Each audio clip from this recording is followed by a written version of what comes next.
Welcome, friend. I'm James, your host, and today we're diving into another captivating episode. Grab a drink, get comfortable, and get ready for a powerful story that's sure to resonate. If something hits home, share your thoughts in the comments. Let's dive in. I overheard my fiancée comparing me to her ex, and now I'm lost in a sea of insecurity. Hey Reddit, I'm a 28-year-old guy navigating a relationship nightmare that I never saw coming. Just about a month ago, I stumbled into a revelation that shattered my perception of love and intimacy. My fiancée, 27F, casually dropped a bombshell while talking to a friend, revealing that her ex-boyfriend was, in her words, the best lover she ever had. This moment of betrayal happened in the vibrant heart of Los Angeles, where the sun shines bright, but all I've felt since is a storm brewing inside me. Every corner of our apartment, once filled with laughter and joy, now feels like a reminder of that single, heart-wrenching moment. The walls that once echoed our playful banter and late-night conversations now seem to close in on me, suffocating any remnants of happiness. As I walk through the living room, the memories of shared happiness flicker in my mind like the light from our old TV, but they've become tainted with doubt and insecurity. Let me set the scene. It was a typical Saturday night in LA, a city that usually pulses with life and energy. Our apartment was buzzing with laughter and chatter as our friends gathered for a laid-back get-together. The aroma of freshly baked pizza wafted through the air, mingling with the laughter echoing from the living room where some of us were battling it out over Texas Hold'em. I could hear the clinking of chips and the boisterous banter of friends trying to one-up each other. Some were teasing each other about bad hands, while others engaged in light-hearted debates about the best characters from the Lord of the Rings universe.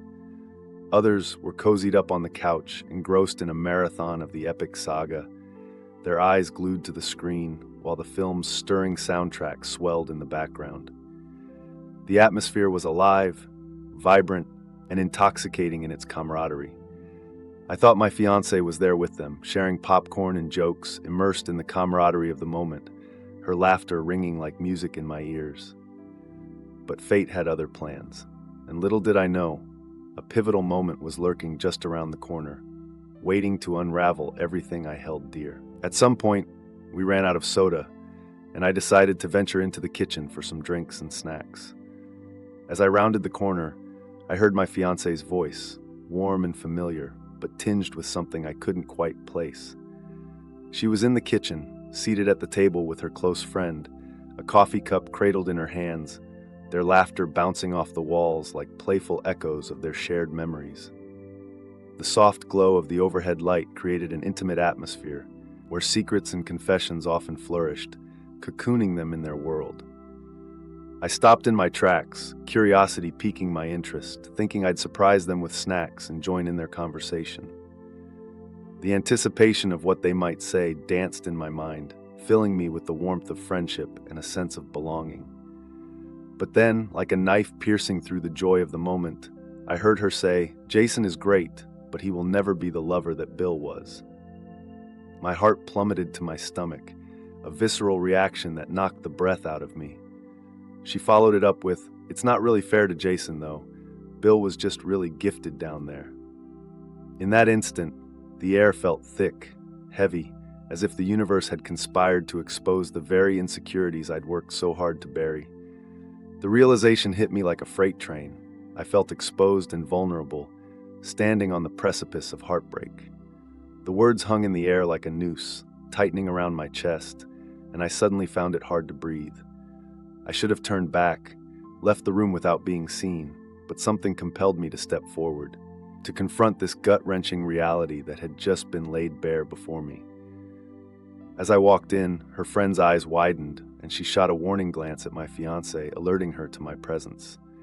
The tension in the room escalated, thick enough to cut with a knife, as my fiancée's demeanor shifted from lightheartedness to palpable panic, caught off guard and scrambling for a way to mask her words.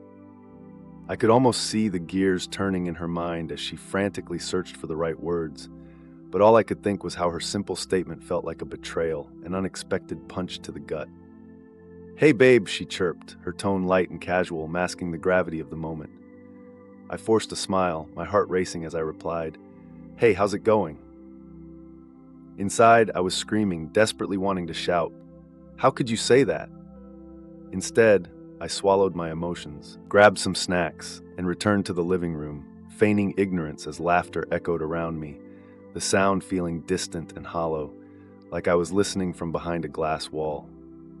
That night, I lay beside her, the darkness swallowing my thoughts whole. My mind raced, each beat of my heart amplifying my insecurities. I had never felt jealousy gnaw at me like this before. Anger surged first, anger at her, at myself, at the universe for allowing me to hear something so devastating. But as the minutes turned into hours, I spiraled into a pit of humiliation and despair. I had always considered myself secure, confident, and even charming. But now, I felt like a mere shadow of the man she once adored. The confidence that used to flow through my veins was replaced with a toxic cocktail of doubt and resentment, leaving me restless and emotionally depleted. I felt as if I were drowning in an ocean of self-doubt, the waves crashing over me with each memory of her words. My gaze shifted toward the ceiling, as if searching for answers in the shadows, but all I found was the oppressive weight of my unspoken feelings. As I lay there, I replayed her words over and over, trying to dissect them like a puzzle, hoping to uncover some meaning that would make sense of the chaos in my heart.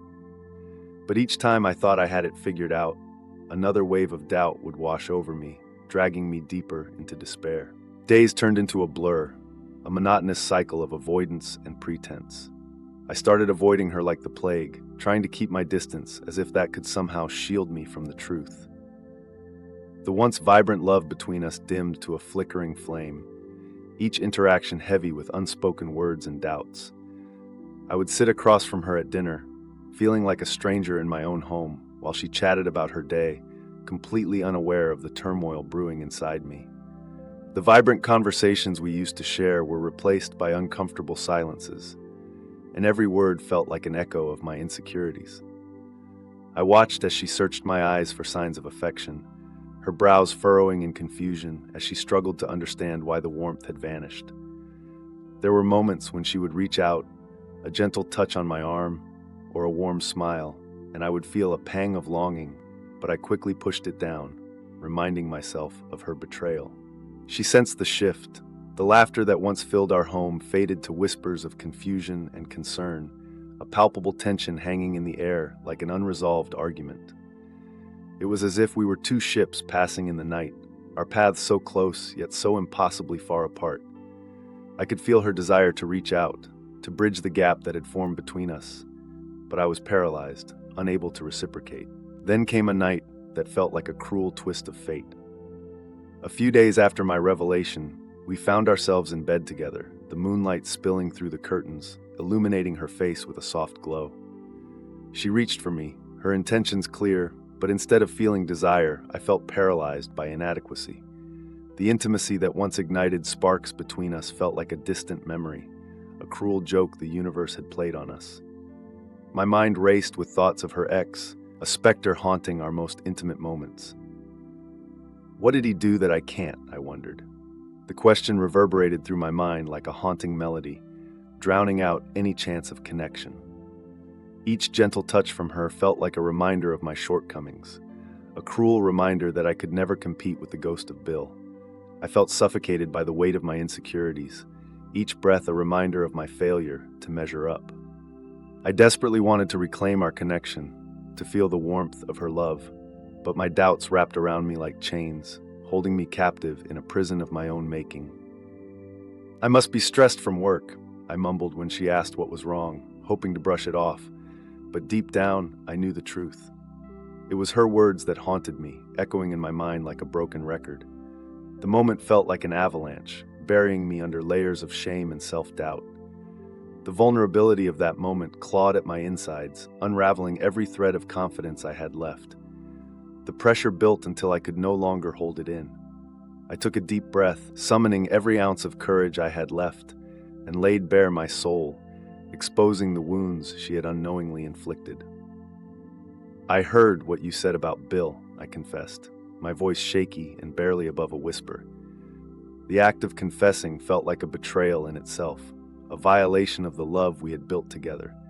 The weight of my words hung in the air, and I felt as though I had just detonated a bomb in our relationship, leaving nothing but destruction in its wake. Her reaction was immediate. A mix of disbelief and panic washed over her, a whirlwind of emotions that mirrored my own. "You must have misunderstood.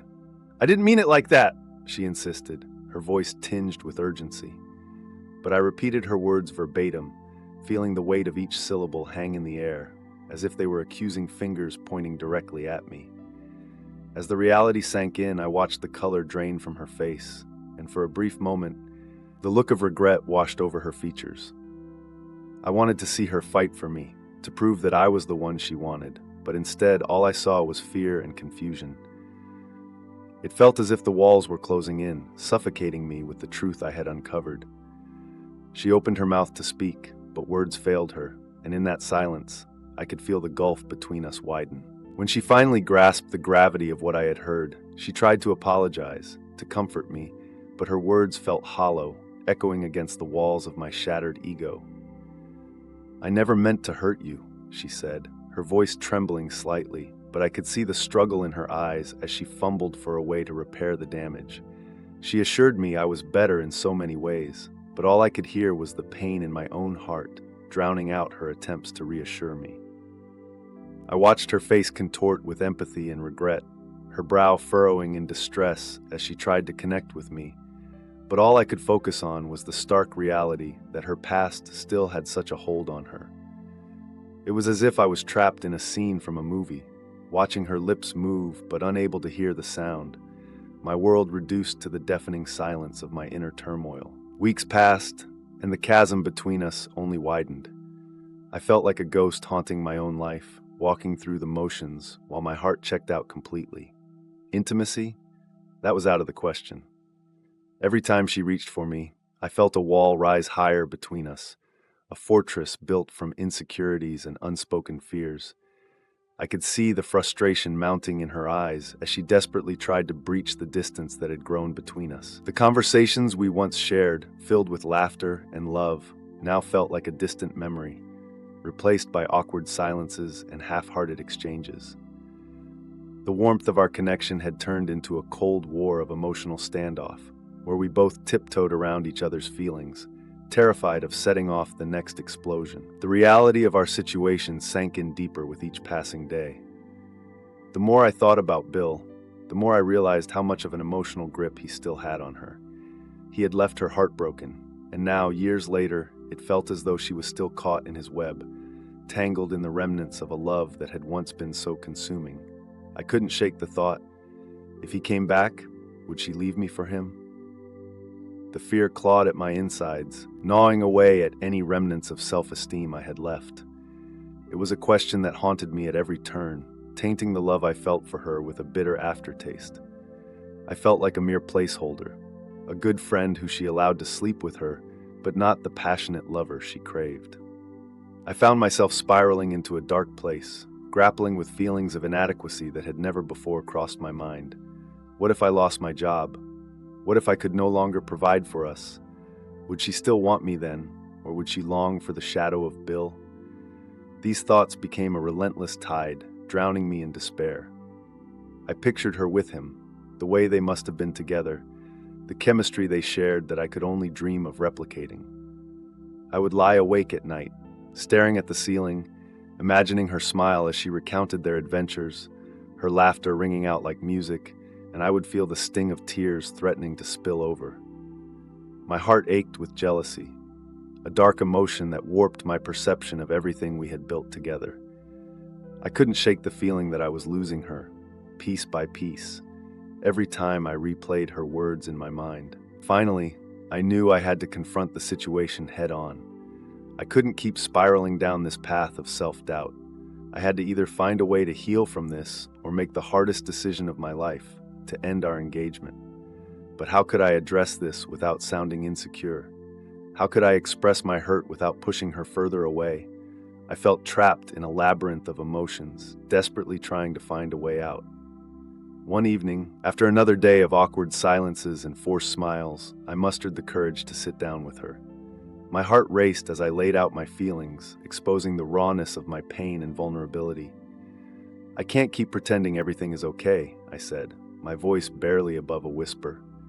"I need to know if you still want me or if you're still holding on to your past." She looked at me, her eyes wide with surprise, as if the weight of my words had just sunk in. The room was silent for what felt like an eternity, and in that moment I could see a mix of fear and understanding on her face.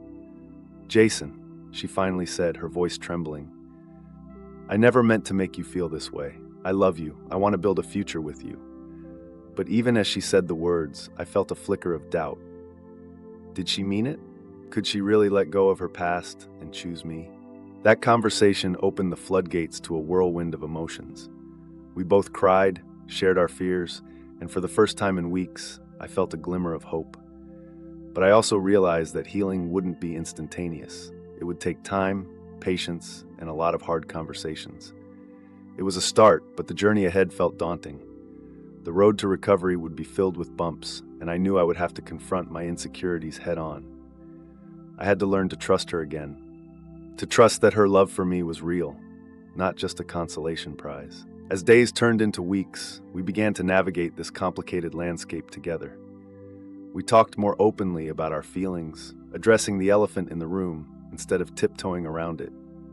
There were still moments of doubt, days when the insecurities would creep back in like unwelcome visitors, but we faced them together, creating a new foundation built on honesty and vulnerability. It was a long, painful process, but slowly, I could feel the walls between us begin to crumble. We spent evenings talking about our dreams, our fears, and our pasts, slowly weaving a new narrative for our relationship. Each conversation felt like a step toward rebuilding the trust that had been shaken. It became clear to me that while her past was a part of her story, it didn't have to define our future. With each shared laugh and every late-night talk, I started to feel the spark of intimacy rekindling. It wasn't easy. It took work and effort from both of us. But in those moments, I could see her choosing me over the ghost of Bill, and for the first time in a long while, hope began to blossom in my heart. Overheard my fiancée say her ex was a better lover, and now my self-esteem is shattered. The relationship is spiraling, but after confronting the issue, we are slowly working through it together.